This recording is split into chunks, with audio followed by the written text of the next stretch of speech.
Right, what is going on, guys? Welcome to my Peterborough United versus Sunderland match review. It's the first one I'm actually doing this season. Funny enough, and now it's like very late on, but I just basically I just haven't been in the mood to do one. And the funniest enough, on all days where Sunderland actually pretty much just bottled all my promotion, I decided that I might as well make one. I'll give my thoughts and stuff on the game. So I start off with the starting 11. It was unchanged from our 2-0 win over Doncaster. We had John McLaughlin in goal, 09 Ozturk, John Oviedo at the back, Power, Catamol, and the two centre midfielders, Morgan, Honeyman, McGeady, who were playing as a free behind Charlie Wyke. Subs were Router, Ledbetter, Gooch, Flanagan, Hume, Grigg, and Chris McGuire. That game started off. I haven't seen the game, so I'm basing all this off of Sky Sports News and on Twitter. So basically in the opening 15-20 minutes, it was quite cautious.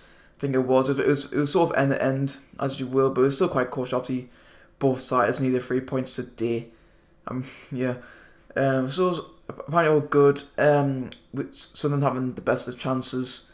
Mainly Charlie Wyke. Apparently Morgan McGee on the wings were doing bits down the wings, trying to get as many crosses as possible. Just very defended well by Peterborough.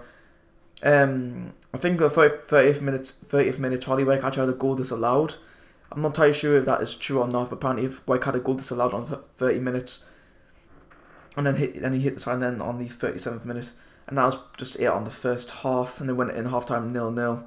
It was okay considering that we were apparently the better team, but we really needed the goal as Portsmouth won earlier today, and Barnsley were 3-0 up against Plymouth at the time. And then going to the second half, I think it's more or less the same as it was in the first half. Very cautious game, end-to-end stuff. But I think in the second half, Peterborough had a couple more chances. We sort of did what Sunderland do in the second half of the season, just back off, let them into the game, which really I don't know why we do that, but we'll just do, I suppose. And it was looking like the game would finish as a stalemate, 0-0. We did bring a couple of subs. I think we brought on Will Grigg for George Honeyman, so we reverted back to the 4-4-2. Yeah, so we brought on Will Grigg for George Honeyman, then brought on Lyndon Gooch for Lewis Morgan and Chris McGuire for Aidan McGee. Obviously McGeady still had an injury, so mid-terms on Chris McGuire's first game back since I think it's our 4-2 win over Gillingham back in January. So now it's been now for nearly 3 months. Chris McGuire, nice to see him back today. And then Sunderland took the lead in the 87th minute. I can't remember exactly how it went, but I think it was a corner headed out by the Peterborough defenders. And Luke on 9 found Max Power, who then just from 25 yards out roughly just hit it, and it went in the bottom corner. And I'm not gonna lie, I was over the moon. I wasn't shouting like it's not, but I was really very excited the fact that we managed to score. And it was 1-0 to Sunderland in the 87th minute. Max Power, who's been on the very good books of Sunderland fans this season, has faced us. And the first, obviously, of August, he was probably the fan favourite, and then obviously because of his red cards and just because of that, he hasn't been on the good books of Sunderland fans. And it looks like that he may have just won us the game, which would be a vital 3 points to keep up with Barnsley and Portsmouth. But in typical Sunderland fashion, we concede. Now, obviously, Sunderland fans know we've done this in the years past. We've always ended up messed up somehow. And it wasn't very good. Matt Gordon 91st minute equaliser for Peterborough. I don't know how it went, but I seen the assist was by Ivan Toney, who I think is either on loan from Newcastle or Peterborough signed him from Newcastle. Which I think Ivan Toney scored against us in the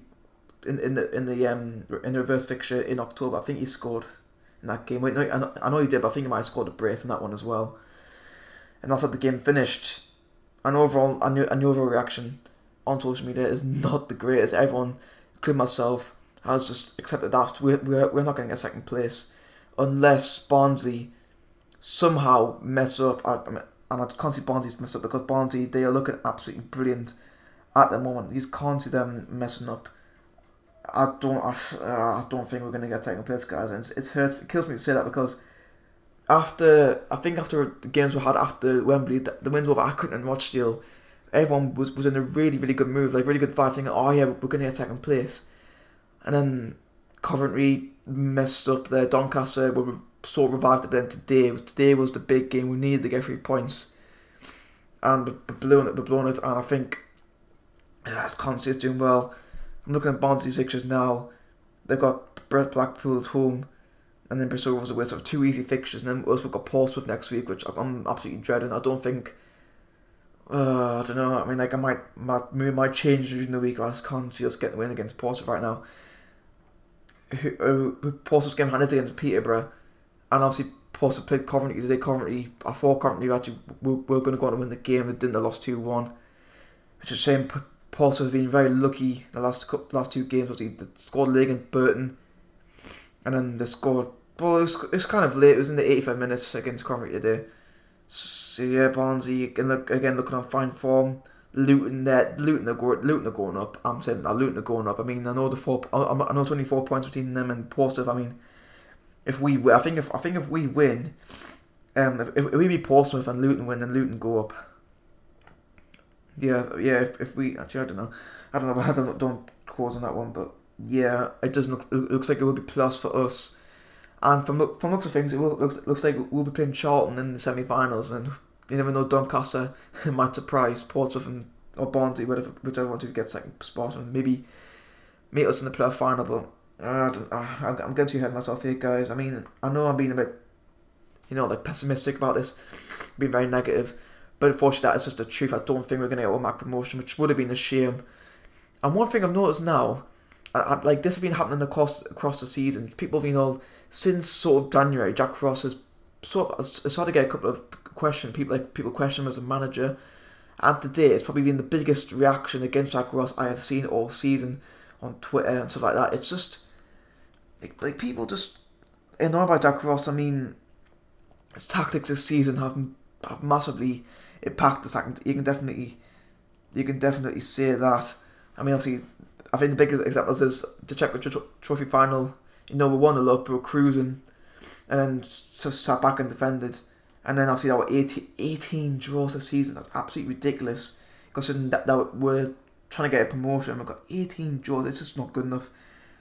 I think again, obviously most of those are just from coming from behind, but obviously the rest of those are just us sitting back and just letting it go. 18 draws. Next best is Blackpool, 17, and then after that it's just all over the place. So I'm not going to give any ratings because I don't know how each individual person played. And yeah, guys, that's just going to be it for this match review. I know it's been a bit of a down one, it's been quite negative, etc. But that's just been it for me. So I hope you guys enjoyed this video. If you did, be sure to hit the like button. Subscribe if you're that, because I make it feel good and you'll never miss an episode. Thank you guys for watching, and I'll see you guys in the next video. Peace.